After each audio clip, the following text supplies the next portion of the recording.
ગોંડલ તાલુકાના પ્રગતિશીલ ખેડૂતે જામફળનું વાવેતર કરીને જમ્બો જામફળનું ઉત્પાદન મેળવ્યું છે।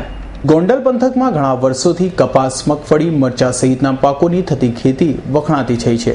તેમ છતાં પ્રગતિશીલ ખેડૂતો હવે બાગાયતી ખેતી અપનાવી દાડમ, ચીકુ, સીતાફળ, જામફળ સહિતના ફળોના પાકોનું વાવેતર કરતા થયા છે। ત્યારે ચરખડી ગામના એક ખેડૂતે જામફળનું વાવેતર કરીને જમ્બો જામફળનું ઉત્પાદન મેળવ્યું છે।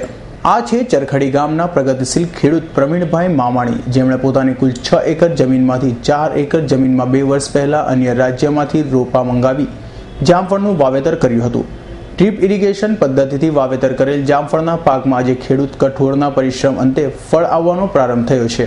સૌરાષ્ટ્રભરમાં સૌપ્રથમ વખત વાવેતર થયેલ આ જામફળના પાકમાં ત્રીજા વર્ષે ઉત્પાદન આવવાનું શરૂ થતાં દરેક છોડમાં એક જામફળનો વજન 500 ગ્રામ કરતાં વધુ જોવા મળી રહ્યો છે, જેમને કારણે આ જામફળ ગોંડલ પંથકમાં જમ્બો જામફળ તરીકે ખ્યાતિ પામ્યા છે। સૌરાષ્ટ્રની અંદર આ મોટા જામફળ એનું વાવેતર પ્રથમ વખત મેં કરેલું છે। 2 વર્ષ પહેલા મેં જામફળીનું વાવેતર કરેલ હતું। મારે આ 3જું વર્ષ ચાલે છે। મેં આ પહેલી વખત જ હજી ઉત્પાદન લીધું છે। ખૂબ જ કાળજી પણ રાખવી પડી છે। રોગ, જીવાત આ તે બધે બહુ સામનો કરી અને પૂરેપૂરી દેખરેખ નીચે મેં આ પહેલું ઉત્પાદન લીધું છે। બીજું, આ સૌરાષ્ટ્રમાં મારા ધાર્યા મુજબ આ રીતનું કોઈને મારી પહેલાંય વાવેતર નથી એમ। અને આ વર્ષે મેં પહેલું ઉત્પાદન 5 થી 10 કિલો સુધીની મારી ગણતરી છે, જેવો છોડ એમ।